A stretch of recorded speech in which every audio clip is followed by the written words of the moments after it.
नमस्कार दोस्तों, हमारे YouTube channel Shanu sir tutorials में आपका एक बार फिर से बहुत बहुत स्वागत है।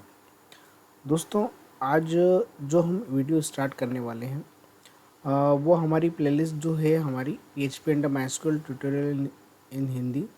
इस प्लेलिस्ट के अंदर लास्ट वीडियो में जो हमने डिस्कस किया था कि PHP के सर्वर वेरिएबल जो थे हमारे डॉलर ग्लोबल और डॉलर सर्वर के बारे में हमने पूरा प्रैक्टिकली समझा था।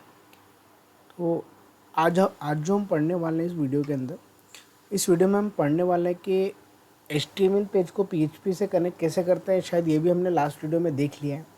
तो आज जो हम पढ़ेंगे वो हम स्टैटिक चेकिंग के बारे में पढ़ते हैं। PHP के अंदर दो टाइप की चेकिंग होती है, एक होती है स्टैटिक चेकिंग, एक होती है डायनेमिक चेकिंग। डायनेमिक चेकिंग कब पढ़ेंगे? जब हम डेटाबेस के बारे में पढ़ेंगे। अभी जो हमको पढ़ना है स्टैटिक चेकिंग पढ़ना है कि जब जब यूज़र नेम और पासवर्ड इनपुट फिल करता है तो मुझे चेक करना है कि यूज़र का नाम एडमिन होना चाहिए और पासवर्ड क्या होना चाहिए, इन्फो होना चाहिए। मतलब मैंने पहले से ही फिक्स कर दिया कि हर बार यूज़र का नाम क्या चेक करेगा, एडमिन। अगर यूज़र का नाम एडमिन होगा तो ही वो एक सक्सेसफुली मैसेज देगा, अदरवाइज़ कौन सा मैसेज देगा, वो इनवैलिड यूज़र। तो आइए दोस्तों, इसके बारे में आज हम समझते हैं कि PHP के अंदर हम स्टैटिक चेकिंग को कैसे एक्सेस करते हैं। दोस्तों, उससे पहले मेरी आपसे एक रिक्वेस्ट है, अगर अभी तक आपने मेरे चैनल को सब्सक्राइब नहीं किया है तो काइंडली आप सबसे पहले मेरे चैनल को सब्सक्राइब कर लें और नोटिफिकेशन बेल को प्रेस कर लें ताकि जो भी मेरे लेटेस्ट वीडियो है उसकी इन्फॉर्मेशन आपको आपके मोबाइल और लैपटॉप स्क्रीन पे मिलती रहे। आइए दोस्तों, स्टार्ट करते हैं। सबसे पहले तो हमारा जो फोल्डर है, जिस फोल्डर में हम काम कर रहे हैं, उस फोल्डर का नाम है PHP एंड माइस्क्यूएल ट्यूटोरियल्स। उसके अंदर सबसे पहले हमने ग्लोबल वेरिएबल्स के बारे में देखा था, प्रैक्टिकली समझा था। उसके बाद हमने लास्ट वीडियो में जो समझा था कि HTML पेज को PHP से हम कैसे कनेक्ट करते हैं। आज हम ये पढ़ने वाले हैं कि HTML पेज को PHP से कनेक्ट करना अपन एक बार वो देखेंगे और उसमें हम ये देखेंगे कि यूज़र ने जो नेम इनपुट करा है वो एडमिन होना चाहिए और पासवर्ड क्या होना चाहिए, इन्फो होना चाहिए। मतलब पहले से मैंने फिक्स कर दिया है कि यूज़र का नाम हर बार क्या चेक करेगा, एडमिन, और पासवर्ड क्या चेक करेगा, इन्फो। आइए दोस्तों, समझते हैं प्रैक्टिकली, ज़्यादा अच्छे से समझ में आएगा। उसके लिए दोस्तों मुझे यहाँ पे एक नई फाइल बनाना पड़ेगी। तो सबसे पहले हम एक नई फाइल बना लेते हैं। इस फाइल का जो मैंने नाम दिया है, अब इस फाइल का मुझे नाम देना पड़ेगा। सपोज़ हम इस फाइल का नाम दे देते हैं, मुझे चेकिंग करना है। चेकिंग करने के लिए यहाँ पर मैंने फाइल का नाम दे दिया जैसे कि emp.html, ठीक है। और उसके बाद emp.html पे सबसे पहले अपन HTML फॉर्म बना लेते हैं, HTML5। यहाँ पे चेक कर, यहाँ पे अपन एम्प्लॉय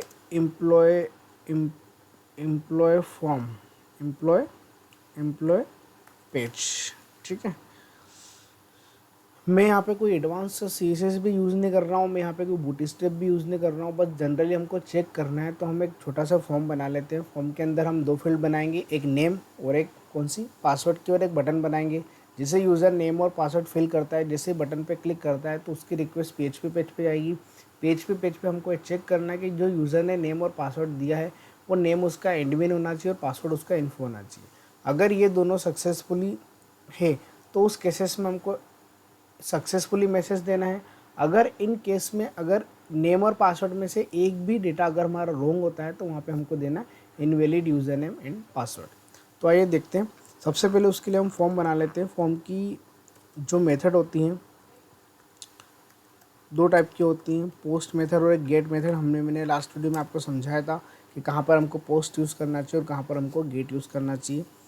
और सबसे पहले हमने यहाँ पे एक इनपुट फील्ड बना लेते हैं। Input type is equal to text.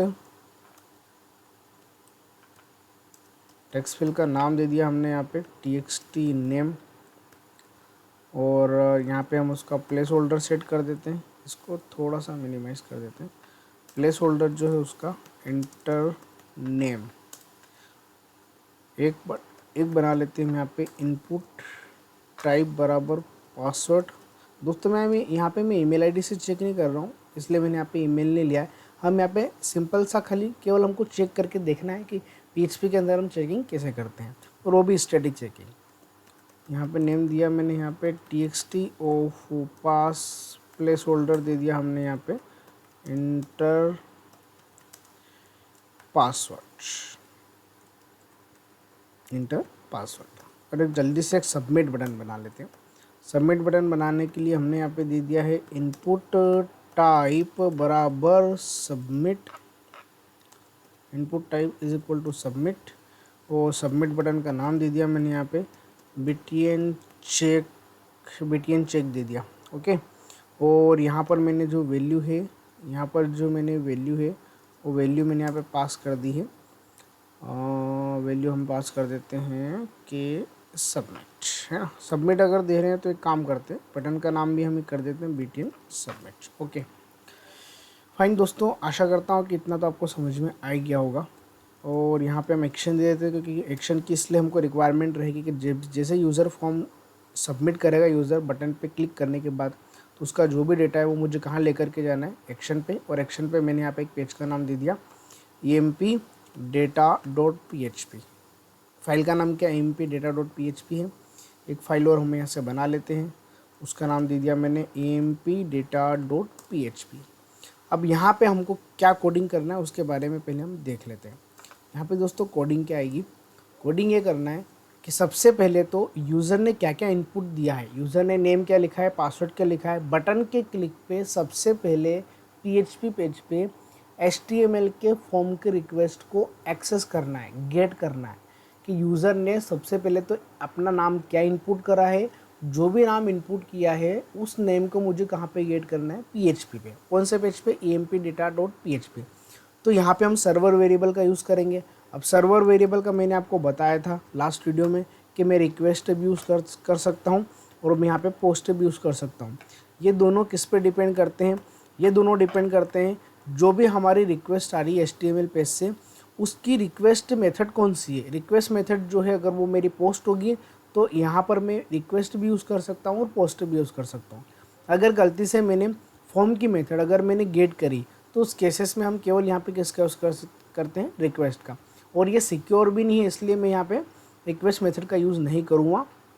यहाँ पर मैंने फॉर्म की मेथड पोस्ट मेंशन कर रखी है। और एक चीज़ और मैं आपको बता देता हूँ कि अगर आपने कोई भी मेथड नहीं दी है, अगर आपने फॉर्म की कोई भी मेथड नहीं दी है तो बाय डिफ़ॉल्ट मेथड क्या होती है, उसकी गेट होती है। तो आइए दोस्तों, यहाँ पे बटन के क्लिक पे ओके, ये मैं यहाँ पे पोस्ट भी यूज़ कर सकता हूँ, यहाँ पे मैं रिक्वेस्ट भी यूज़ कर सकता हूँ।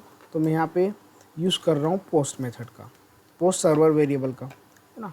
किसके क्लिक पे लेके आना है हमको, बटन के क्लिक पे चेक करना है। तो बटन का जो नाम एट्रीब्यूट है उसका नाम क्या है, BTN सबमिट।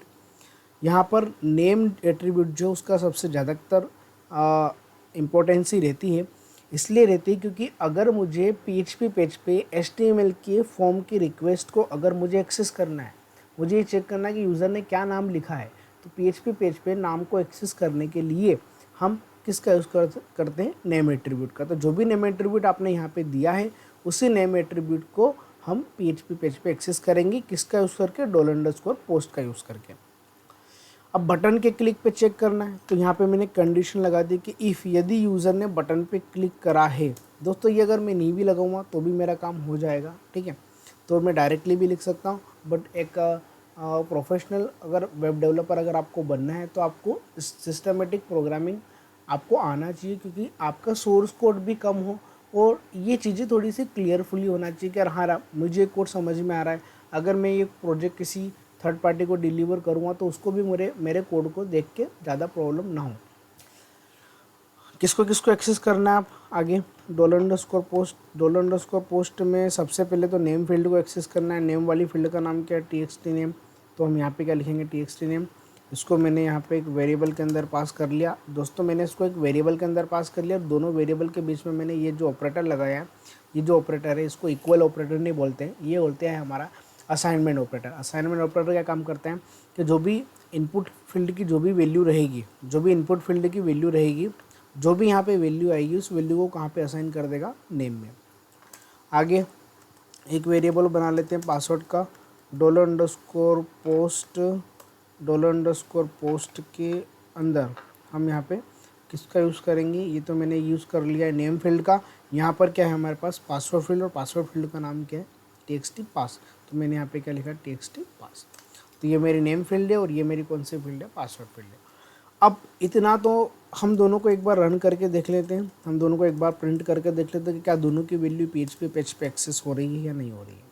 दोस्तों बहुत ही ईजी प्रोग्राम है, हमको बहुत ही ईजी चीज़ करना है आज इस प्रोग्राम में कि ये जो भी यूज़र ने इनपुट फील्ड में नेम लिखा है, इनपुट फील्ड में जो भी यूज़र ने अपनी वैल्यू पुट करी है, उस वैल्यू को अगर मुझे PHP पे गेट करना है तो उसके लिए मैंने सर्वर वेरिएबल कौन सा यूज़ करा, $_post, और यहाँ पर उस फील्ड का, उस इनपुट फील्ड का नेम एट्रीब्यूट का नाम, जो भी नेम एट्रीब्यूट का मैंने नाम दिया है, ये नेम एट्रीब्यूट है, उसका नाम क्या है txt नेम, तो उसको मैं यहाँ पे डायरेक्टली एक्सेस कर सकता हूँ।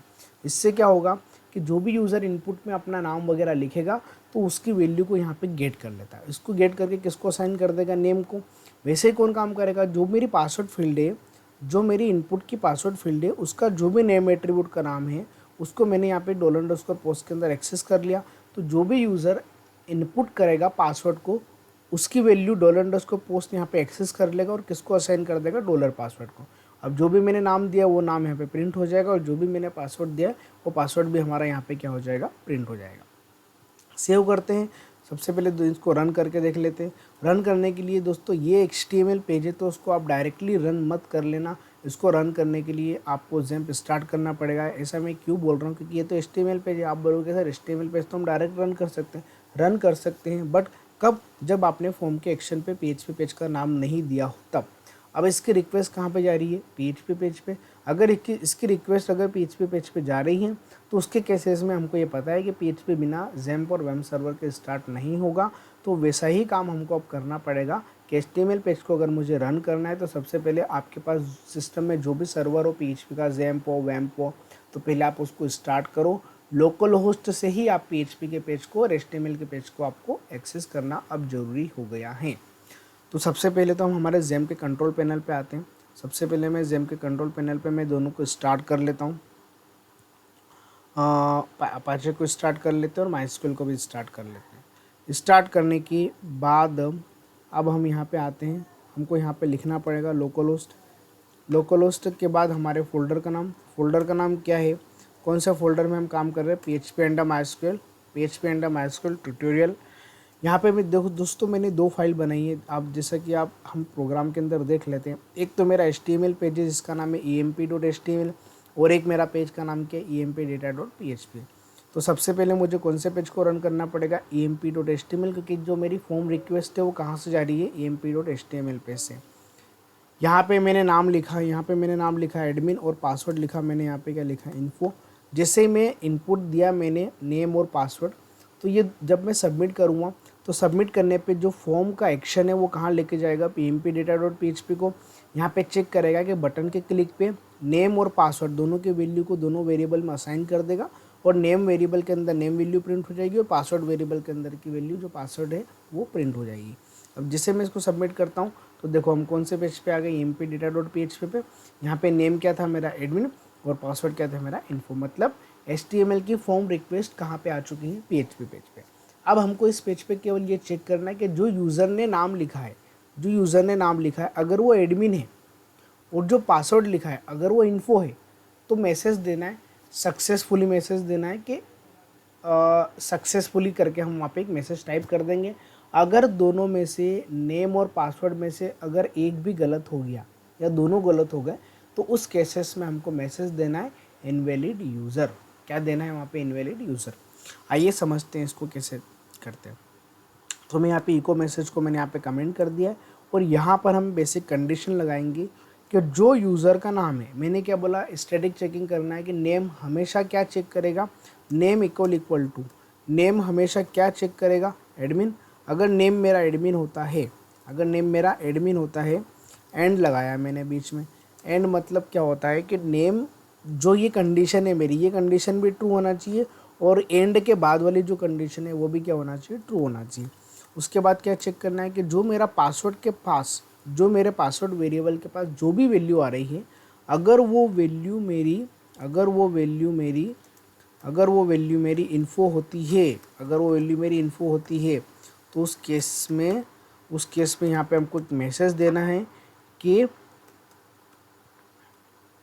वैलिड लिख देते हैं, काम करते हैं वैलिड यूज़र कर देते हैं, वैलिड यूज़र, ये सक्सेसफुली मैसेज आ जाएगा। अगर इफ़ कंडीशन अगर मेरी रॉन्ग होती है तो वो कहाँ जाएगा, मेरा एल्स पार्ट में, और एल्स पार्ट में हमने यहाँ पे एक मैसेज दे दिया है, मैसेज दे दिया हमने यहाँ पे invalid of user, invalid of user. Name अगर मेरा एडमिन है और पासवर्ड अगर मेरा इन्फो है। ये अब ये कंडीशन जो मैंने बनाई है, दो कंडीशन बनाई है कि नेम आप कुछ भी लिखो वो केवल क्या चेक करेगा, एडमिन, अगर वो एडमिन होता है, और पासवर्ड अगर आपने जो कुछ भी पासवर्ड लिखा है अगर वो पासवर्ड इन्फो के बराबर हो गया तो यहाँ पे बीच में एंड लगा हुआ है, एंड में ये कंडीशन भी ट्रू होना चाहिए और ये कंडीशन भी ट्रू होना चाहिए। ये PHP के ऑपरेटर है, ये लॉजिकल ऑपरेटर कहलाता है। एंड इसका मतलब ये होता है कि एंड के लेफ्ट साइड वाली कंडीशन और एंड के राइट साइड वाली कंडीशन, दोनों कंडीशनों का ट्रू होना कंपलसरी है। अगर दोनों में से एक भी कंडीशन फॉल्स हो गई तो हमारा एल्स मैसेज एग्जीक्यूट हो जाएगा, और एल्स में जाने के बाद जो मैसेज मैंने दिया इनवैलिड यूज़र, ये हमारा ब्राउज़र पे क्या होगा, डिस्प्ले हो जाएगा। एक बार इसको हम चेक करके देख लेते हैं, इसको हम एक बार। यूज़र का नाम अगर मैंने एडमिन लिखा है और पासवर्ड क्या लिखा है मैंने, इन्फो। अब ये जो एडमिन है, ये एडमिन मेरा कहाँ पे आ चुका है, डॉलर नेम पे। डॉलर नेम पे अगर यूज़र का नाम एडमिन है और पासवर्ड क्या है मेरा, इन्फो है, तो आउटपुट क्या आ जाएगा, वैलिड यूज़र। चेक करते हैं एक बार, देखो दोस्तों यहाँ पे क्या लिखा हुआ गया, वैलिड यूज़र। अब अगर मैंने यहाँ पे कुछ भी एक चीज़ गलत लिख दी, मैंने यूज़र नेम तो सही लिखा पर पासवर्ड मैंने कुछ भी अननेसेसरी टाइप कर दिया, तो उस केसेस में यहाँ पे क्या आएगा, इनवैलिड यूज़र। तो ये होती है मेरी पासवर्ड की कंडीशन चेक करना, और नेम और पासवर्ड दोनों को कैसे हम चेक करते हैं। ऐसे में नेम की जगह पर मैं ईमेल आईडी को भी चेक करवा सकता हूँ। तो दोस्तों ये मैंने आपको इसलिए बताया कि ये मैं चाहता हूँ कि यार हम एडवांस लेवल पे PHP पढ़ें और एडवांस प्रोग्रामिंग करें, प्रोजेक्ट वगैरह बनाएं। उस वहाँ तक पहुँचने के पहले आपको बेसिक चीज़ों के बारे में पता होना चाहिए, और मैं सारी चीज़ों को पहले डिस्ट्रीब्यूट कर दूँगा, कब उसके बाद ही हम हमारे एडवांस लेवल पे डाटाबेस वगैरह पे हम एक्सेस करेंगे। तो बहुत बेसिक चीज़ें होती है, अगर आपने यहाँ पे इसका अच्छे से प्रैक्टिस कर लिया तो डेफिनेटली है, मैं आपको 100% ये कंफर्म करता हूँ, श्योर करता हूँ कि आपको प्रोजेक्ट में कभी भी किसी भी लेवल पे प्रॉब्लम नहीं आएगी। बट आपको उसके लिए बेसिक कंसेप्ट पहले क्लियर करना पड़ेंगे। जैसे कि फेसबुक पे ईमेल आईडी पासवर्ड चेक करता है, जैसे मैं लॉगिन करता हूँ तो ईमेल आईडी पासवर्ड चेक करता है, तो वो डायनेमिक चेकिंग कहलाती है। क्यों? क्योंकि वो ईमेल आईडी पासवर्ड कहाँ पे जाके वेरीफाई करता है, डेटाबेस में। बट अभी जो मैंने वेरिफिकेशन किया है, वो वेरिफिकेशन मैंने कहाँ पे किया है, स्टैटिक चेकिंग। HTML की रिक्वेस्ट को मैं PHP पे लेके आया हूँ, और PHP पे HTML की रिक्वेस्ट को लाने के HTML की रिक्वेस्ट को लाने के बाद, रिक्वेस्ट मतलब आप ये समझ लेना, अंडरस्टूड होना आप पहले से कि रिक्वेस्ट मतलब जो भी फॉर्म के अंदर जो यूज़र डेटा फिल कर रहा है, नेम फिल कर रहा है, ईमेल आईडी फिल कर रहा है, पासवर्ड फिल कर रहा है, उसकी रिक्वेस्ट को मुझे PHP पे लेके आना है। दोस्तों अभी मैं आपको बता रहा हूँ कि मैं अभी दोनों पेजेस की प्रोग्रामिंग अलग अलग कर रहा हूँ। HTML का कोड मैं अलग कर रहा हूँ, PHP कोड में अलग कर रहा हूँ। नेक्स्ट जो मैं प्रोग्राम बनाने वाला हूँ उसमें मैं आपको ये समझाऊंगा कि HTML और PHP को हम एक ही पेज पे हम कैसे कनेक्ट करते हैं।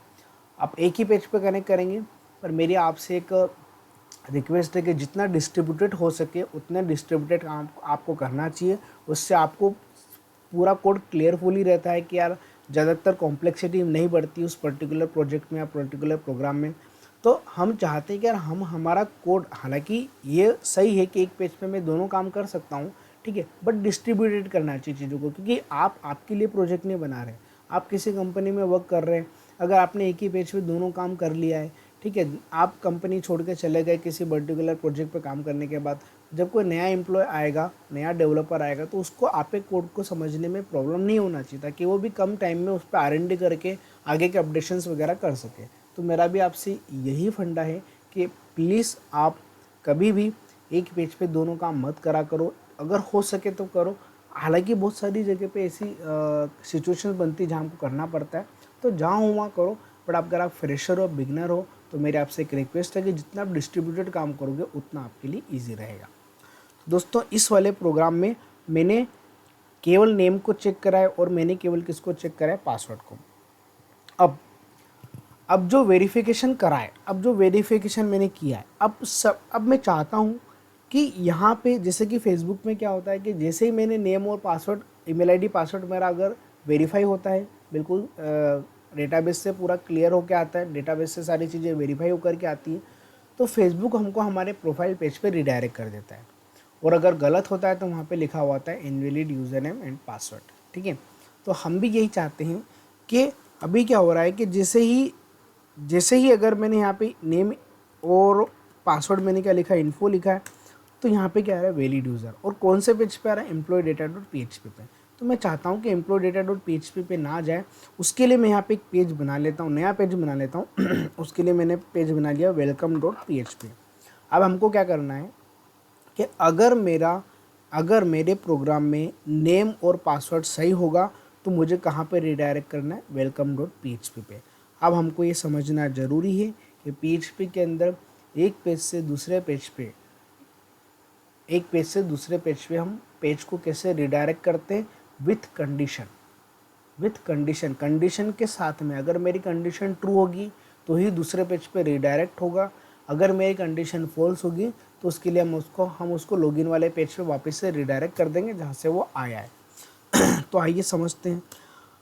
अगर मेरी कंडीशन ट्रू है तो उसके लिए मुझे यहाँ पे हेडर फंक्शन यूज़ करना पड़ेगा। हेडर फंक्शन बेसिकली क्या काम करता है कि अगर ये मेरी कंडीशन ट्रू होती है तो मुझे किस पेज पे मुझे जाना है, कौन से पेज पे, वेलकम डॉट PHP पे।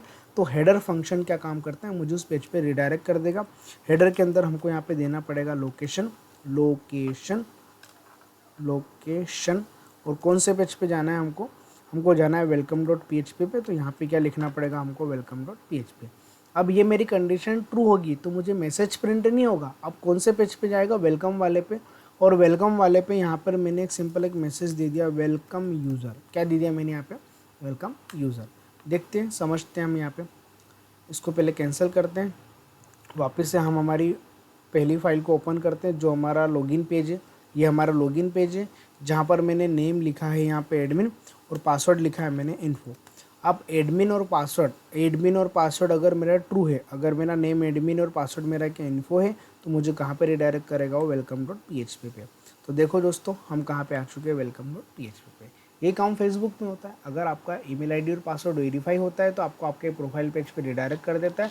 अगर गलत होगा तो उसी पेज पे एक मैसेज जनरेट कर देगा कि invalid user name and password. तो ये तो मेरा क्या काम था, वेलकम यूज़र मैंने लिखा है यहाँ पे, बिल्कुल सही है। अब अगर हम चाहते हैं कि यार इनवैलिड यूज़र लिखा हुआ आना चाहिए, कौन से पेज पे इनवैलिड यूज़र लिखा हुआ आना चाहिए, एम्प्लॉय डेटा डॉट PHP पे। बट हम चाहते हैं कि अगर मेरा नेम और पासवर्ड में से दोनों में से अगर मेरी एक भी कंडीशन फॉल्स है तो मुझे वापस से मेरे लॉगिन पेज पे पहुंचा दो, मुझे वापस से मेरे लॉगिन पेज पे रिडायरेक्ट कर दो। ये हम बोल रहे हैं PHP को। तो उसके लिए मुझे कौन सा पेज मेरा लॉगिन पेज है, एम्प्लॉय डॉट HTML, तो मुझे कहाँ ले जाएगा वो, एम्प्लॉय डॉट HTML पे, पे। अब यहाँ पे अगर मैंने एडमिन लिखा और पासवर्ड अगर मैंने कुछ भी लिख दिया, गलत लिख दिया, तो ये कंडीशन एल्स में आएगी, और एल्स में क्या मैसेज प्रिंट करेगा, कहाँ पे रिडायरेक्ट करेगा, वापस से एम्प्लॉय डॉट HTML पे। यहाँ कहाँ पे आ गए, एम्प्लॉय डॉट HTML पे। अब इस पेज पे मुझे अगर मैसेज देना है तो दोस्तों मैसेज देने की जो प्रोसेस है वो थोड़ी सी लेंदी है। इस वीडियो के अंदर मैं वो डिस्कस नहीं करने वाला हूँ कि इस पर हम मैसेज वगैरह कैसे क्या शो करवाएंगे। उसके लिए हम सेशन का भी यूज़ कर सकते हैं, उसके लिए हम क्वेरी स्ट्रिंग का भी यूज़ कर सकते हैं। ऐसे बहुत सारे टूल्स हैं जिसका हम आगे यूजेस करेंगे, ठीक है। तो अभी मैंने केवल आपको इतना बताया है कि ये हमारी जो चेकिंग है ये स्टैटिक चेकिंग है। हम लॉगिन करते हैं, हम डाटाबेस से वेरीफाई करते हैं, बट अभी हमने डाटाबेस नहीं पढ़ा है, इसलिए मैंने आपको स्टैटिक चेकिंग करना बता दी कि अगर मेरा नेम पहले से क्या होगा, एडमिन मैंने फिक्स कर दिया, और पासवर्ड मेरा क्या होगा, इन्फो। अगर मेरा नेम एडमिन और पासवर्ड मेरा इन्फो है तो हमको हेडर क्या करेगा, रिडायरेक्ट कर देगा कौन से पेज पे, वेलकम डॉट PHP पे। अगर ये कंडीशन फॉल्स होती है तो उस केसेस में नेम हमको कहाँ पे रिडायरेक्ट करेगा, हेडर एम्प्लॉय डॉट HTML पे। एम्प्लॉय डॉट HTML पे मैसेज नहीं आ रहा है, पर अगर आप सही चीज़ लिखोगे तो आपको रिडायरेक्ट कर देगा, कहाँ पे रिडायरेक्ट कर देगा, यूज़र वाले पेज पे, वेलकम वाले पेज पे। अगर आप गलत मैसेज दे रहे हो तो कहाँ पे रिडायरेक्ट करेगा, आपको वापस से आपको आपके एम्प्लॉय पेज पे लाके उसने रिडायरेक्ट कर दिया। तो दोस्तों अब जो इसके अंदर बचा है, मैंने आपको इस वीडियो में मैंने आपको HTML टू PHP कनेक्टिविटी एक बार और बता दी। $रिक्वेस्ट और $पोस्ट के बारे में बता दिया, फॉर्म के एक्शन के बारे में बता दिया, स्टेटस चेकिंग के बारे में बता दी, हेडर के थ्रू मैंने आपको रिडायरेक्ट करना सिखा दिया। बट अब हमारा केवल इतना काम है, नेक्स्ट वाले वीडियो में हम ये पढ़ने वाले हैं कि जो मैंने चेकिंग करी है इन दोनों को मैं एक ही पेज पे कन्वर्ट करने वाला हूँ। मतलब HTML और PHP को हम एक ही पेज पे कैसे सेपरेट करेंगे, ठीक है, ताकि हमारा 2 पेज की जो कॉम्प्लेक्सिटी है वो एक पेज में क्या होगी, मेरी कन्वर्ट हो जाएगी। तो समझते हैं ये सब चीज़ें हम कैसे करेंगे, उसके लिए हम नेक्स्ट वीडियो में। तो दोस्तों आशा करता हूँ कि आपको ये चीज़ समझ में आ गई होगी। और मेरी आपसे एक बार और रिक्वेस्ट है कि अगर आपने अभी तक मेरे चैनल को सब्सक्राइब नहीं किया है तो काइंडली सबसे पहले मेरे चैनल को सब्सक्राइब कर लें। और इस ये वीडियो के बारे में आप मुझे कमेंट सेक्शन में ज़रूर बताएं कि वीडियो आपको कैसा लगा। और आगे की ये प्लेलिस्ट जो है काफ़ी एडवांस लेवल पे होने वाली है, बट वहाँ तक पहुँचने से पहले मैं आपको सारी चीज़ों को डिस्ट्रीब्यूटेड अलग अलग पार्ट में उसको बना के समझा दूँगा, ताकि एडवांस लेवल पे आपको ये चीज़ें ज़्यादा कॉम्प्लेक्स ना लगे। तो दोस्तों इस वीडियो में इतना ही। नेक्स्ट वीडियो में हम डिस्कस करते हैं आगे के बारे में। वीडियो का अच्छा लगा हो तो उसको लाइक ज़रूर कर लेना, और आप अपने दोस्तों को शेयर करो जो PHP पढ़ना चाहते हैं। और अगर आप बिगनर हो, अगर आप फ्रेशर हो, तो मैं आपको मेरी जो प्लेलिस्ट है, जो हमारी प्लेलिस्ट चल रही है, हमारी जो प्लेलिस्ट है PHP एंड MySQL ट्यूटोरियल इन हिंदी, इस प्लेलिस्ट को एक्सेस करने से पहले अगर आप बिल्कुल बिगनर हो, अगर आपने पहली बार PHP अगर आप स्टार्ट करने का सोच रहे हो, तो उसके लिए आप पहले PHP ट्यूटोरियल फॉर बिगिनर जो मेरे प्लेलिस्ट है उसको आप एक्सेस करना। इस सीरीज़ के अंदर मैंने बहुत ही बेसिक लेवल पे प्रोग्रामिंग बता रखी है कि PHP क्या होता है, PHP कैसे क्या स्टार्टअप करना चाहिए, PHP के सॉफ्टवेयर कौन कौन से होते हैं, कैसे उसको डाउनलोडिंग करना चाहिए, और PHP के बेसिक ऑपरेटर के बारे में, कंट्रोल स्टेटमेंट के बारे में, फंक्शन के बारे में मैंने काफ़ी अच्छे से इसमें एक्सप्लेन किया है। तो पहले आप इस सीरीज़ को पढ़ना। अगर आपने PHP पहले से पढ़ रखा है तो ही आप इस सीरीज़ पे आना। और अगर आपको PHP अच्छे से आता है, अगर आप इंटरव्यू की प्रिपरेशन वगैरह कर रहे हैं, तो PHP इंटरव्यू क्वेश्चंस के जो मैंने जितने हो सके उतने मैंने क्वेश्चंस वगैरह इसके अंदर मैंने विथ एग्जांपल्स मैंने समझा रखे हैं, तो आप इसको भी इजीली देख सकते हो। अगर आपको वेब डिज़ाइनिंग में जाना है, अगर आप चाहते हो कि नहीं यार मुझे वेब डिज़ाइनिंग में अपना करियर बनाना है, तो उसके लिए आप web designing and development tutorial for beginner इन हिंदी, इसमें मैं HTML, CSS, JavaScript, jQuery, bootstrap और ये सारी चीज़ें मैं इसके अंदर कवर करने वाला हूँ। तो अभी ये प्लेलिस्ट भी मेरे साथ साथ में चल रही है, और दोनों प्लेलिस्ट को मैं साथ साथ में एक्सेस कर रहा हूँ, मैं बना रहा हूँ। तो मेरे आपसे एक रिक्वेस्ट है कि आप इस चैनल को पहले सब्सक्राइब कर लें, क्योंकि इसके अंदर काफ़ी एडवांस लेवल पे चीज़ें मैं इसके अंदर बताने वाला हूँ। तो दोस्तों इस वीडियो को हम यहीं पे स्टॉप करते हैं। ओके बाय, नेक्स्ट वीडियो में मिलते हैं।